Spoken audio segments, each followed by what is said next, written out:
Sorry. Oh, you just cracked me up. So I do intro?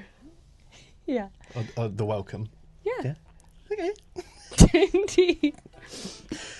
Okay. You ready? Mm-hmm. Yeah? Mm-hmm. I don't know. Someone's got to be.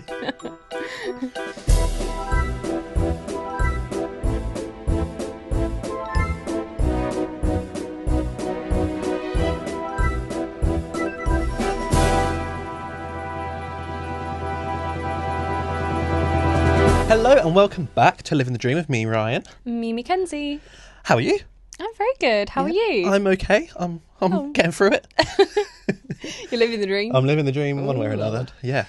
How are things going? You've done a couple of your shows. One show. Yeah. How did that go? It went well. Yeah, I was really happy with it. I'm Yeah. excited to do the other two and just see it all done. Yeah. But yeah, Yeah. a good start. I was very happy. Good start. That's good. Yeah. Lovely. I was thinking the other day, and it's something that always comes to me whenever I'm watching like a stand-up show or sketch comedy or like people's funny TikToks and things like that. Mm-hmm. How do you get an idea for a joke? Mm. For me, I know how a story would come to me or how that forms and develops. But I mean, for you, it's got to be short, Yeah. quick. It's got to be funny, ideally. Yeah, that would help. Yeah. So where does that start? Where does it start? I think it starts with I'm someone who I really like to start like an anecdote that I say already. Mm-hmm. So something that's already funny I've told maybe as friends, and then I'll just exaggerate it and make it quicker to make it funnier. Mm-hmm. And jokes that are more like kind of wordplay or like the hide and reveal or something. I sometimes do mind maps. Okay. So I'll just like start with my main topic, which is kind of the topic of my show at the moment. Anyway, it's like a girl in a man's world is kind of like where everything for me starts. And then I just do anything that could come off of it. And then each one of those off of it until I get to something niche. Yeah. And then I'm like, how do I put this into words? Yeah. Which is my struggle with anything, really. Yeah. But I really struggle with one-liners. Yes. With quick jokes. I don't really have any one-liners. And actually, in my comedy course, they were teaching us techniques or what's the word? Like exercises. Exercises, yeah, to help you write jokes. And so one of them, I was going through my book the other day, which honestly, what is the point of just taking notes? It's absolute nonsense. Yeah. Girl, what is that? But anyway, and one of them, basically we were scrolling through like a article and then someone picks out two words. Okay. Yeah. Right? I'm going to get this up to help me because I can't remember. This is the famed notebook that started it all. She's got damp a few times, so she's crispy, which is what we love. Yeah. Adds that authentic feel to it. It does. Yeah.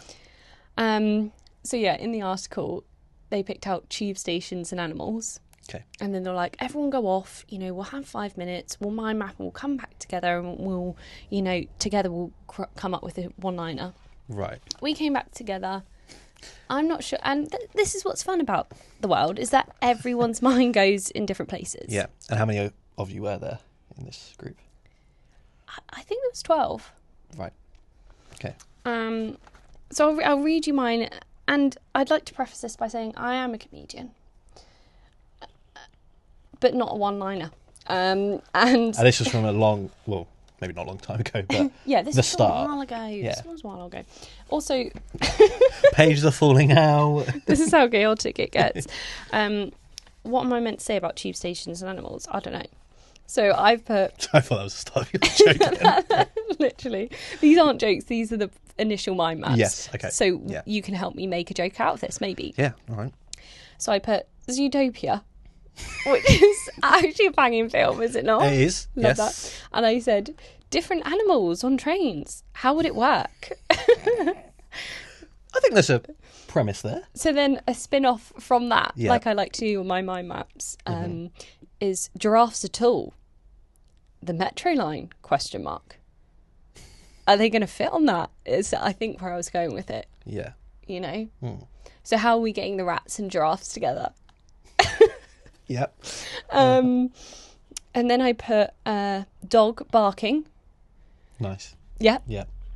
Again, not really a joke, but No, there that's could just be. word association more than anything. And then I put pigeons. Why don't they fly? Pigeons. Why don't they? But they do. Why are they on the tube? Right. Yeah. Yeah. And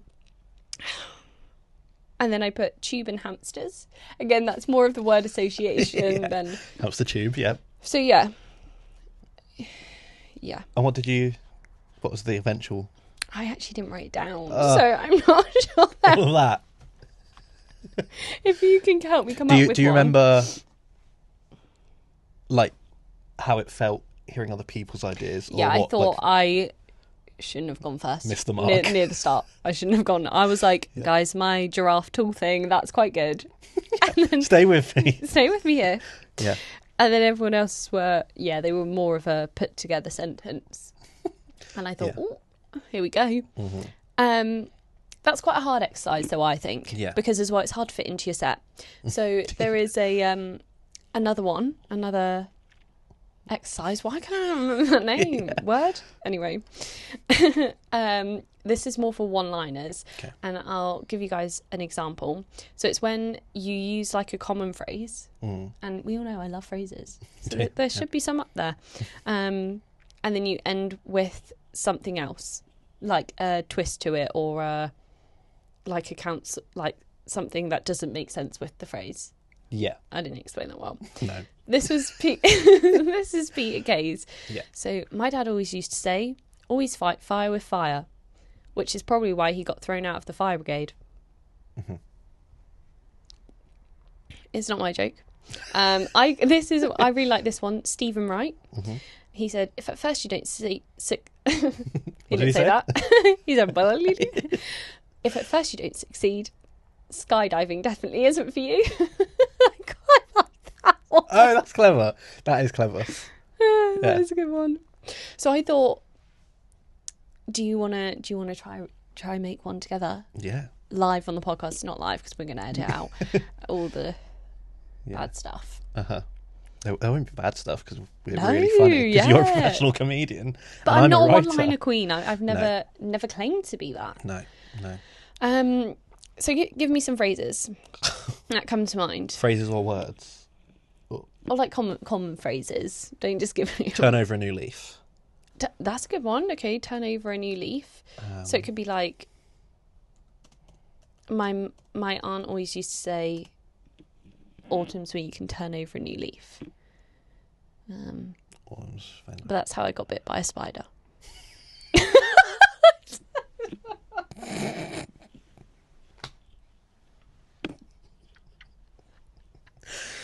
Yeah. Okay. The thing is, it needs to make sense and be funny.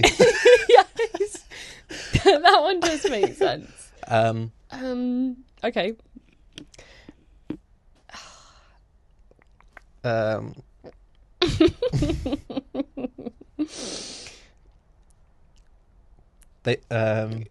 trying to form it in my mind. No, just say this. You can give it to me in pieces.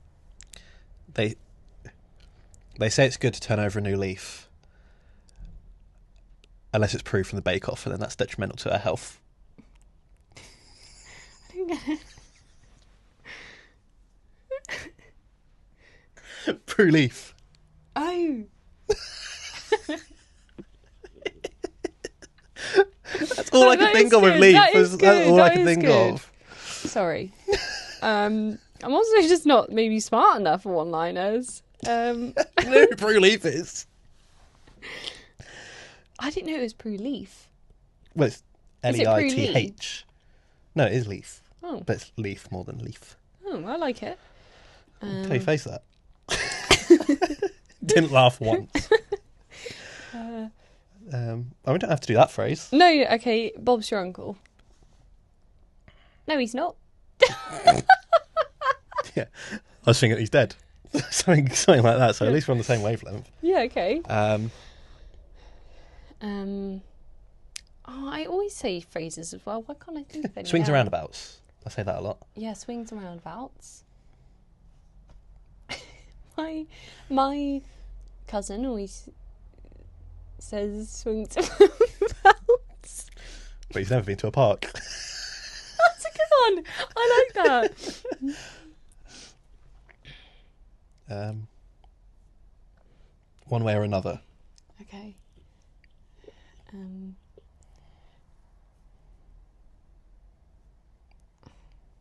Oh, I think I've got an idea, but it's not going to come out right. Good. So it's like, my mum always says, it's one way or another. And my dad says, yeah, but you're giving me the direction, so which way is it? There's something in that. There's something in that. A good comedian would really pop that off. A good one. Yeah, she ain't me. It's not in this room. This could ruin my career, actually, doing this on a podcast. Yeah, this is not the type of comedy you can see at one of Kenny's shows. No, those are like actual written jokes. Not made on a podcast. Yeah. The pressure of the lights in here, I think. Should we do one more? Yeah.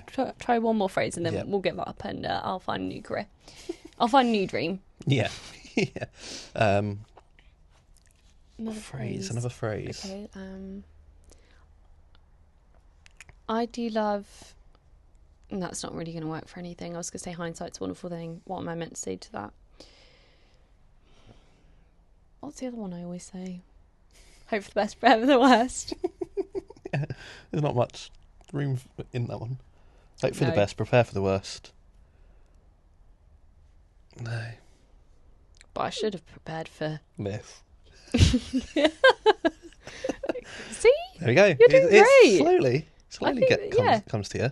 So, yeah, I do actually much prefer a collaborative style of writing, though. Okay. After the course, we did a few weeks of like video calls with other comedians, and we'd all like brainstorm. And I find that so much better because someone just comes up with a new angle, or something. That's what I was trying to attempt here. And do you know what? We got a few riffs in there. Yeah, I like that.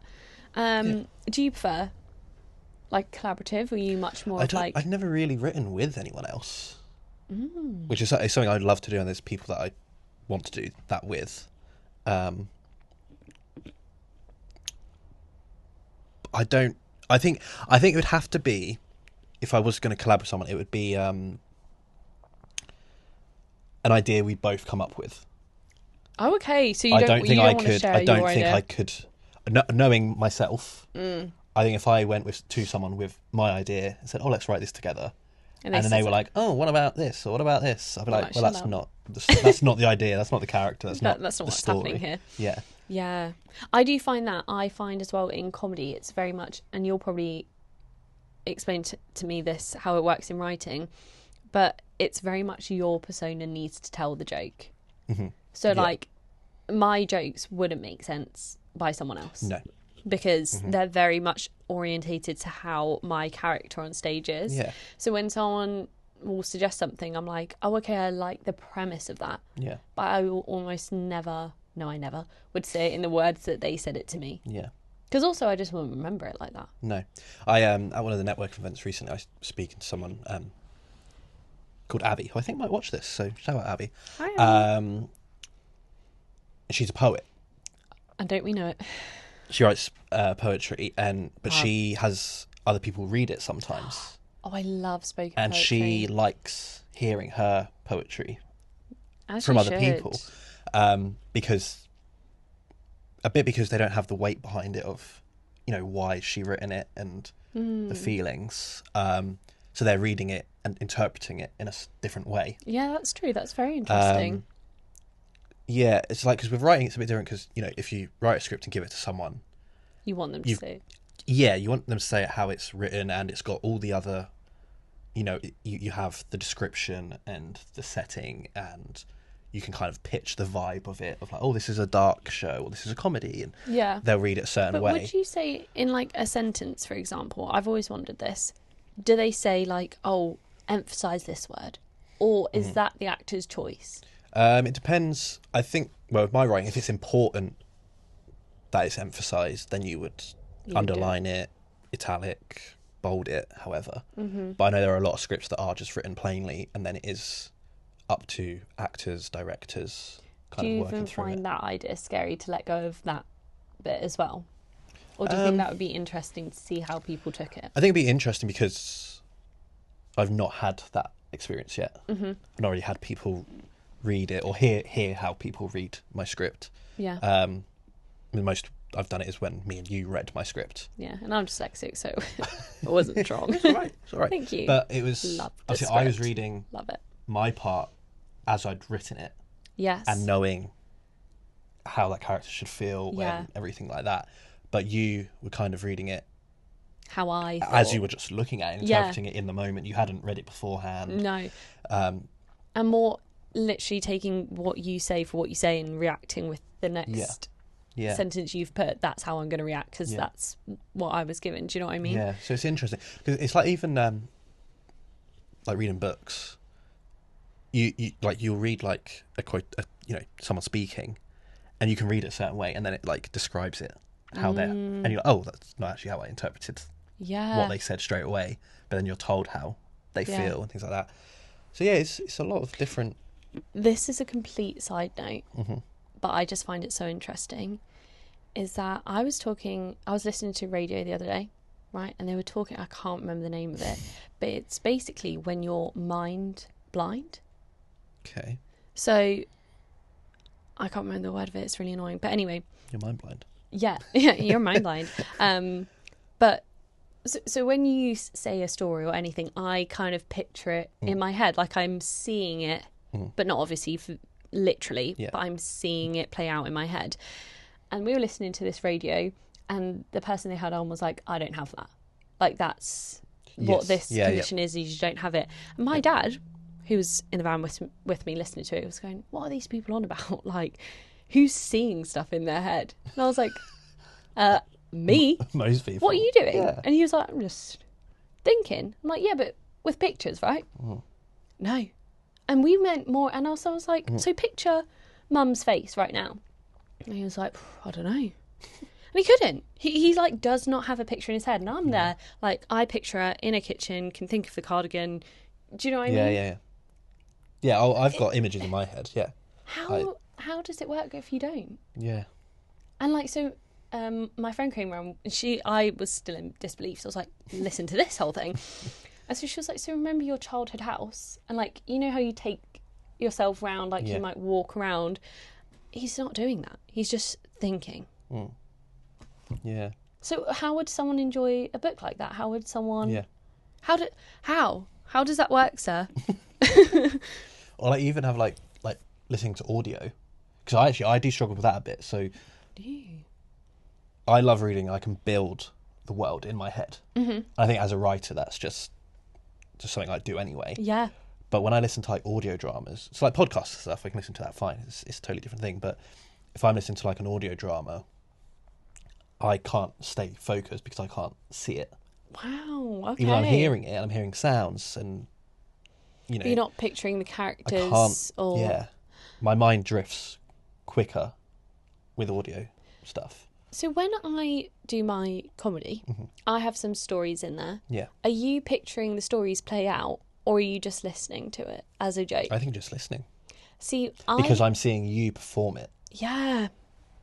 I just think I'm so visual that when someone's telling a story, even in a comedy set, I'm picturing it literally, which is what makes it so funny for me, because I'm like seeing what they're talking about.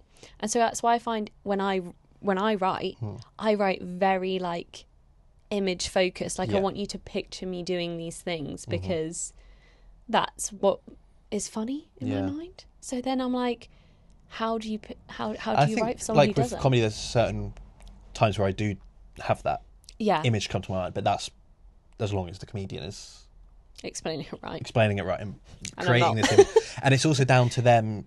Like Peter Kay is a very visual comedian, so like brilliant one example. of his best sets or best routines is like the family wedding or something like that, and he talks about each person and he gives you the visuals because he's skidding across the floor as one of the kids dancing on the dance floor, or like the little grandma him. and things like that. Yeah. You can see it, you're hearing, you're like, oh yeah. And as well, because I think with comedy where you relate to it, you immediately put someone else in there. Okay, yeah.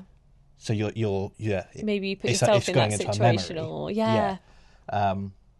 whereas if you can't relate to it, I think it's a little bit harder to fair. Yeah.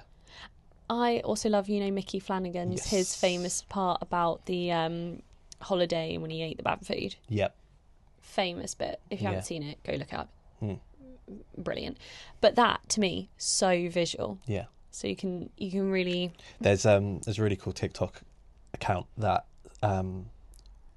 basically makes PAK stand-up routines into like animated Lego. I love.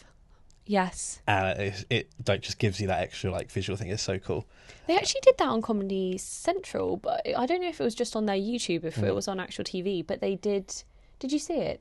They took comedians, and the comedians got to direct some of their like scenes. Routine into a scene, so it'd be flashes in between, and it was brilliant. That's really cool. I loved it. Can't remember what it was called, but we'll find it. If we find it, we'll put it somewhere. Yeah. Yeah. But yeah, it's But I also feel like that's what my TikToks are. They're the visual of what some of my punchlines are. Yeah, absolutely. Yeah. When you, with your TikTok sketches, obviously a lot of that is literally ripped from your real life. Yeah. Of conversations Believe it or not. with people.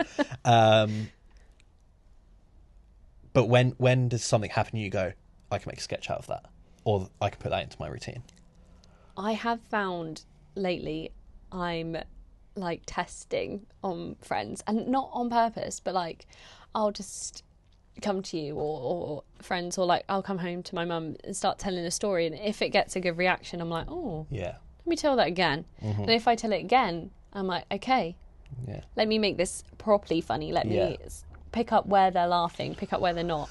But that's like you're pitching. I mean, I will pitch you ideas about things I'm writing, or our friends, or things like that. And if I'm watching you react to it and you go, wow, that's exciting, or that twist is cool, or oh, maybe you can have this, and that's when I go, oh, this is good, this could be good, and I want to delve into it. If you're pitching something and you're not getting anything back, you're not going to delve deeper into it.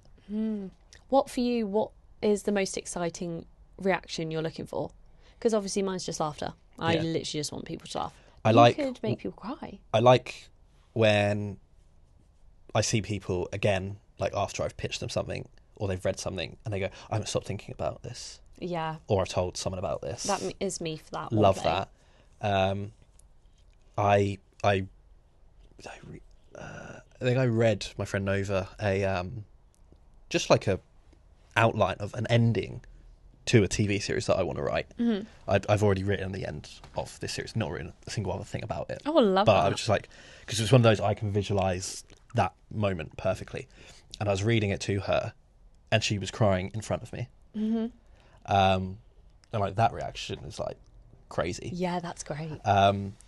Not great, obviously, but like it is. That's you want rewarding, people to feel emotion. Like it's and it's nice. Like, that person's reacting like that just from me explaining it.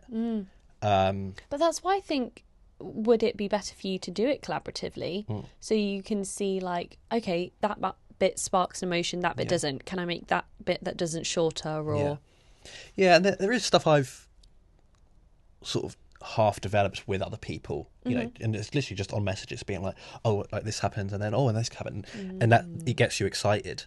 So yeah, collaborating is definitely something I would want to do. How do you normally write then? What's your go-to? Just me in a dark room, crying into my laptop. Do you mind map? No, I make notes. Are they? Yeah, well, it starts with just on my like notes app on my phone, just an idea or a line of dialogue or whatever, and then my ideas do come to me fully formed enough that I'm like, oh, I can see the story from start to finish. Okay, you see a character, you're like, are you just describing what's in your head? Yeah. Yeah. But like that's even like before I've written anything. Okay. I can be like, oh, I know how it opens, and I know, the ending of episode 1, or I know what song I want to use in this big moment, and things like that. And then I'm like, oh, I need to write it. Yeah. So then I will try to write an outline. What's to novices out there? Obviously, not me. So an outline would be a whole sort of just start to finish outline. This happens, this person's introduced. Like a storyboard or more detailed? Just, it's like a book. So like proper writing. Okay, yeah. But you don't necessarily put dialogue into it, or you can like fit, a line of dialogue here. Okay. That's cool. So, because the idea is you have that, and then you can just write from that. Yeah. But I don't like getting bogged down with getting to a point of writing that and then not having anywhere to go. Oh, okay. Because I'm like, I don't know what goes in between those bits. And, right. And I actually find if I just start writing the actual script straight away, wild. Because you're actually writing the dialogue, you're writing the description, you're writing how these characters move and where they go, and the story actually develops quicker for me.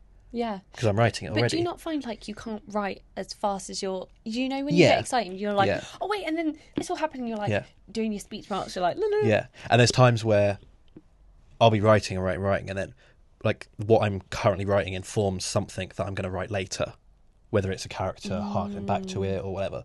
So then I'm like, Ryan, quickly scribble something down that's coming in like 30 pages time, and then like back to it and try not to lose momentum. But I love that. When you're on it. What, flow state? Have you seen about flow state? Love flow state, yes. Oh God, we should make a TikTok about that actually. Yeah.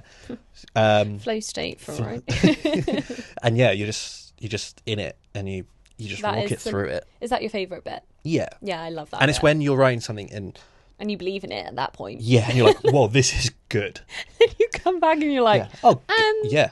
No. Yeah, why would anyone ever want to read that? Or can I even read it? But yeah, I've had like some weird my own weird reactions to my writing. Like, I'll be writing something and they'll just be like, oh, this is nothing. Like, it's not. You just drop the passion. I fully lose. Yeah, it's almost like you need to get it out. Yeah, and then it's out and you're like, But then the play I'm writing is very real. It's very like ripped from like real life experiences and things like that. And there was a certain part, and I was writing it, and I was like, this is a very sad bit, and it's very emotional. And as I was writing it, just started crying. Really? Fully started crying. Yeah. Wow. And I just have to keep going. Like through, literally 100%. Right through the tears. Right the tears. Title of my biography, I think. Right through the tears.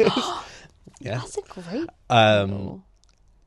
So yeah, and that's when I think, because I like writing. So obviously you have like first drafts, second drafts, etc. Yeah. Do you keep all of them? Yes. Yeah. Yeah. I like 0 drafts, which is something I learned about like a couple of years ago, where it's just write all the crap. Okay, in bullet points or no, just as a script, just write it all. Mad. Whatever, even if it's not a fully formed piece of dialogue, or it's not a fully formed description, just write as much as your brain allows it to. Yeah. And then just move on. And I think that's kind of how my brain works, is get it all down, get from a start to finish. Yeah. And then you can look at it, read it, and go, right, okay. Now see. Remove that, add that, develop that. Yeah. I'll have sometimes when I'm like laying in bed, that's generally when, annoyingly, an idea will come and I'm like, really? Yeah. Let a girl sleep. And then you lean over, type it into your phone. You start typing it. But I always find when I type it exactly how I think I want to say it, I come back and I'm like, no, that's not gonna work. Yeah, it's too blah blah blah blah. So now I try to write it more in bullet points, so that when I'm speaking it through, it's just spoken. And I write very much how I speak, which is what I find weird. But even even when I speak it through, I think it's funnier. Like, it's just quicker. It's a bit snappy. It's also more relaxed. Yeah. Like, sometimes I feel when it's too scripted, it kind of sounds jarring because you're trying to remember word for word. Yeah. It's like when if you write speeches and things like that.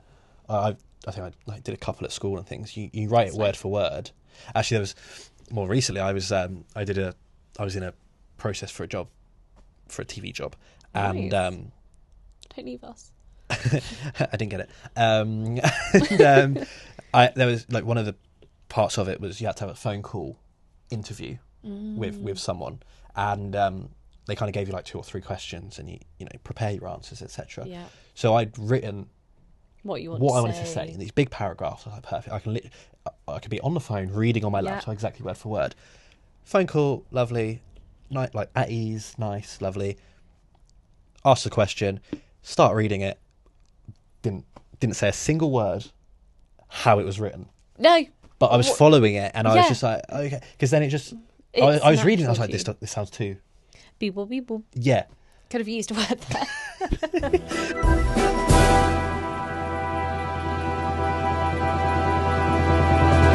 I do want to write together soon. Yes. I have an idea for a short film that we keep. I was going to ask you, actually, if you ever had an idea for, like...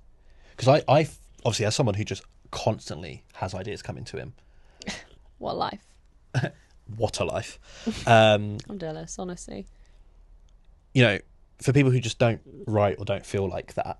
Yeah. Do normal people who have normal brains, do they just go, oh God, that'd be a cool idea for a TV show? Or yeah. Well, I don't know. I don't think I have a normal brain, but yeah. But because you're a creative person. Thanks. And you're generating ideas with comedy. That might be why your brain works like that. Yeah. But I do have I have a few ideas, and some stay with me and some I lose. But some I still think about, and every time I think about it, I think how I would add more on. Yeah. If you know what I mean. But yeah, I had an idea for a short film recently. Okay. It's quite serious. Oh.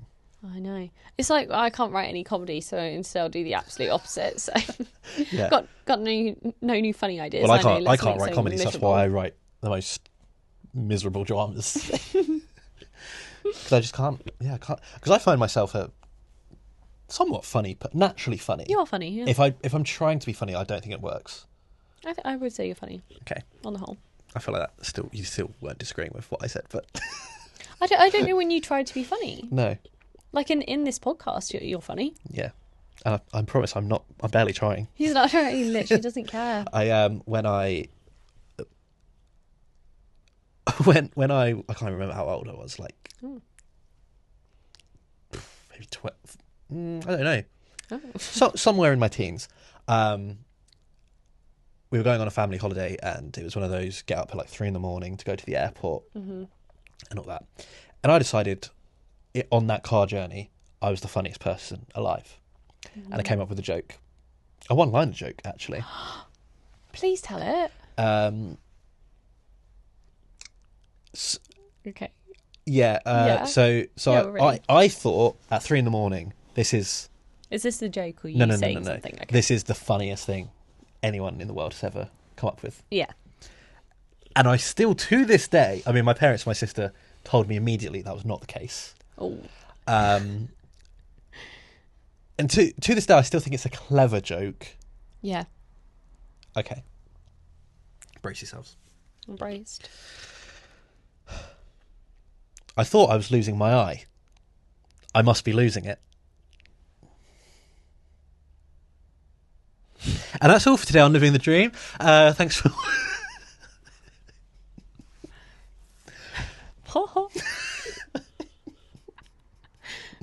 Yeah, that's... No, I agree. I do agree. Yeah, I like that you locked him. Yeah. I think I tried when I was younger to try a song. We're moving on from that, are we? I don't get it. Like I can't critique it. No, I thought I was losing my eye. I must be. There's two meanings there. I must be losing it, as in my eye. Yeah. And losing it, my mind. I must be losing it. Mm. I thought you were trying to say a word without I in it, like the letter I. Yeah. And I was like, it starts with an I. I must be losing. That would have been good. There we go. I don't know. Let's know in the comments. My stand-up what routine. Do you think's better? Add that to my open mic routine. Yeah. So, it's brought up a lot. in our family. Yeah. Oh, really? Yeah. I love that. And yeah, like I said, I get it. I don't. No, like I understand it's not funny. No. But I think just because I was met with so much backlash, You thought, I sorry. thought I'm sticking with that until I'm ahead of the times. Yeah. If I see that, if I come see your show this week, like I'm going to, it'll be in there, and it's in there, I'll be fuming. Yeah. This podcast is done. I wrote a joke recently about I've literally forgot it. do you remember the whole Sky scandal with the Halo? They create Sky Sports. Oh yes. Created a women's TikTok. Atrocious. It was embarrassing in every way. Called Halo. Mm-hmm. And then I tried to write like I tried to do a bit about it, and to be fair, no one really heard of it. TikTok sketch as well, didn't you? Yeah, I'm not gonna lie, I think that's great. So good. Please go look at it. Yeah. I put so much effort into that, and I actually drew a beard on your face, didn't you? Yeah, all 3 shirts. I actually really think that's quite good. It was a good one. But anyway, TikTok didn't think so, it's fine. But I tried to write a joke. I wrote a joke, and it was. I don't want to mess it up. It's literally my own. Who's going to be annoyed at me? Like, it's my joke. But I did try to do like a pun. Yeah. Love puns. Never been my strong suit. Love puns. What is she good at in comedy? I don't know. Come to show to find out. Yeah, come see me. It's a good marketing tactic, actually. It is. Like, is she good at anything? Yeah, she's getting booked, so... Someone thinks so. Yeah. And I said, is anyone into F1? Because I said, you're going to need a Halo. Even Halo couldn't save you from that car crash. Now, F1 girlies, you'll know the top of that car, that bit, is called a halo. And they introduced it to save people in car crashes. Right. And that whole thing was a car crash. And Halo was the thing that didn't save them. Yeah. Brilliant. Intelligent. Yeah. The more you explain it, the less funny it does get. No, that's what the crowd thought when I did that to them. Because, by the way... Did you go into the explanation? Yeah, I had to. Because, right, I said this whole thing. I was like, has anyone seen the Halo drama?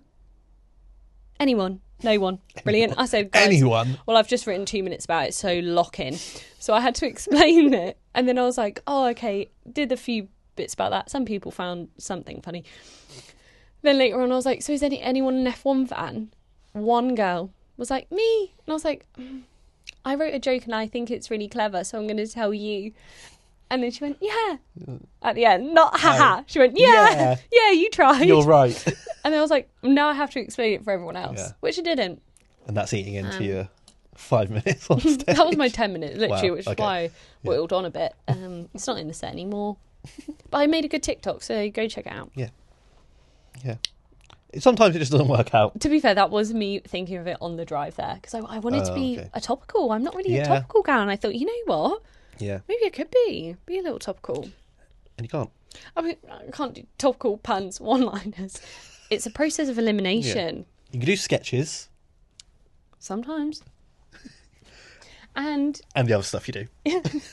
And you can do plays, TV. When I want to, yeah. Film. Mm-hmm. Okay, so you've not eliminated anything. Well, I can't. I would say I can't do plays yet. I'm very new to that. Well, I loved your play. Yeah. But you're Half a play.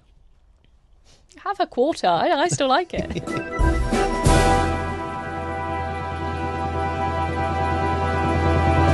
been really fun. It's been lovely.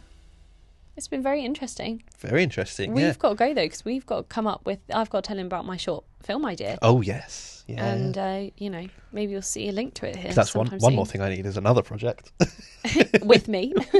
yeah, spending more time together. Let's do it. Thank you so much for watching and listening, wherever you watch or listen to this podcast. Please follow us on socials at livingthedream.pod. Or email us at toolstraumatalking@gmail.com. And like, share, subscribe, tell a friend to tell a friend, tell your teacher, tell your nan, your mother, tell your brother, it's hard to go to rhyme that. Tell anyone. We don't care who listens as long as someone is listening. What episode is this? 8? This is episode 8. I think it's 9. I think it's 8. Okay. 8 or 9. Depends when we put it out. Yeah. I think it might be fun to maybe get some questions in from the audience. Please do. We might do a little fun question Q&A. episode. Yeah, that'd be fun. So make them good. Please send some questions so that we don't have to make them up. Because we're not good at that, clearly. No. I'll tell you what we are good at: making a podcast. Hopefully, we're going to be here. If you think so, click that like button. Yeah. We'll see you next week. Stay living the dream. See you next time. Bye. Bye.